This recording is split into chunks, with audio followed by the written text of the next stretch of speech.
Executive Governor of Rivers State. And by the grace of God, the governor that will lead us till 2031. Let me start by thanking Your Excellency for your presence here. Also thank you for the visit to Paklak's family immediately he died. We appreciate you. We thank you. The chairman of the Elders Forum, His Excellency Chief Ada George, the Peterobi of Okrika. The deputy chairman, the former deputy governor of Rivers State, Ja Alamo Sir GTG Tobi. Bishop, let me also thank Bishop Agri for giving us this space free. We thank you for doing that for us because we wanted to honor Clark in the church and you gave us this place without asking for a dime. I thank you. The chairman of our Igbo, Senator Mbata, thank you for coming. May I stand on all the existing protocols, but I will not stop without calling the wife of Alamo Theogram Douglas. Because if I want to speak on Paklak, I cannot speak on Paklak without Alamo Theogram Douglas. I met Clark through Graham Douglas. And before I met him, Biriye died.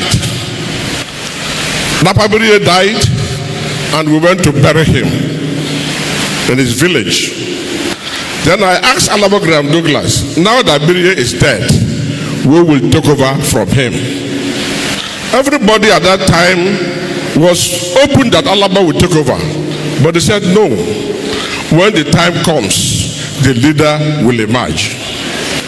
And true to his word, few days after the burial of Paklak, Napa Biriye, Paklak arrived from London. And he said, the leader has come. I said, how? He said, I am your leader. The leader has come. So we went to visit him. And he spoke to him that now that Biriye is gone, we need a leader for the Niger Delta. He said, I know. And that's why I am here. So I asked him, how do you know that you are the next leader? He said, small boy, you're not afraid to ask me questions. And he said, look, Wike came to his house one morning, 7 o'clock, with golden chain, and knocked his house. The gate man was afraid. And the gate man ran to him. That one man came with Etibo, George, without shoe. And he said, he must see you. And he asked the gate man to open the door. He opened the door, and Wike, who was the leader of the Jaw in Lagos, came to him and said, look, my time is up. I am going. He poured the whole of golden gin on him. He said, you go and bring another golden gin. He brought the golden gin, his own second golden gin. I said, look, I am handing over the mantle of leadership to you. From today, you will see it. That when Napa Biriye dies, the gods will call you to take over. And after pouring the drink, 2 days after, the man died.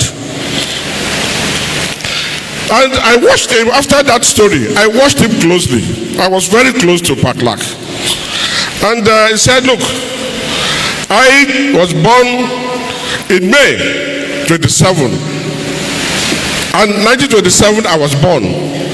The first thing I did was to make sure all my younger brothers are professors. And indeed, all his younger brothers are professors. The only one of them was only a doctor. He said, I did that because I want leadership, to show that I am a leader. He was a man who is passive. He said, look, don't be afraid. You are one of those that may succeed. Don't be afraid. Always speak the truth to authority. Nothing will happen to you. You must speak to the authority. Nobody can touch you.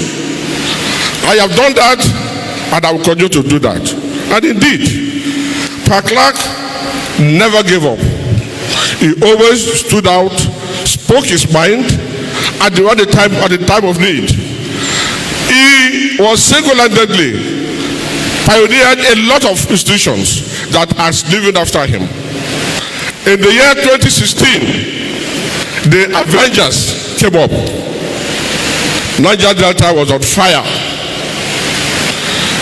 Yaradua was set to kill everybody. It was bombing. And he said, no, that's 1914. He said, speak to Yaradua. Tell him we will take him to ICC. If he kill us, we will take him to ICC. So we spoke out. My sister Ann Kyo was one of us. We spoke out to save Niger Delta.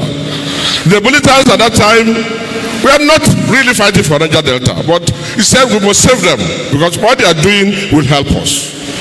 And in 2016, when the boys started again, Paklak gathered all of us with Alfred Yetis-Piff and Obong Ata.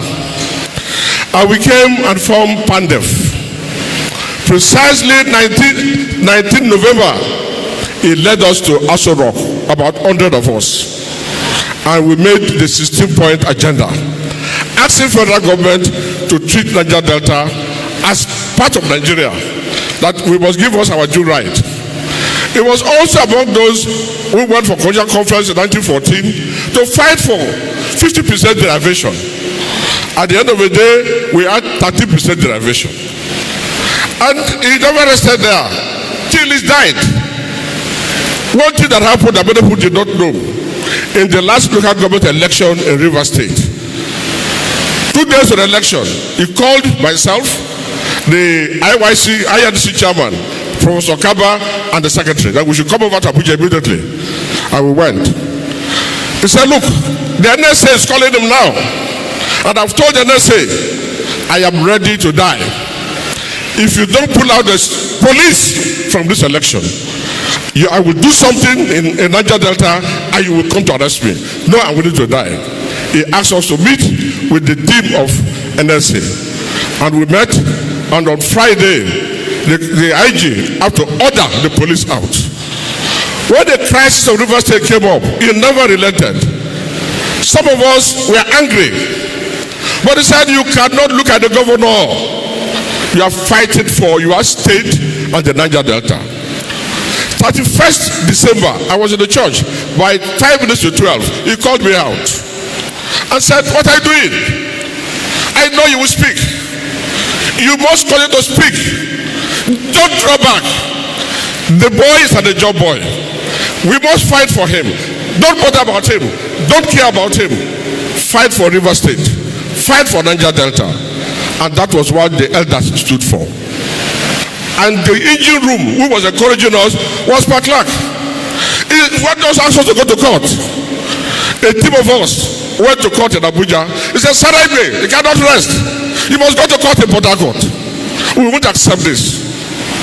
Later we realized that the judiciary has compromised. They are corrupt.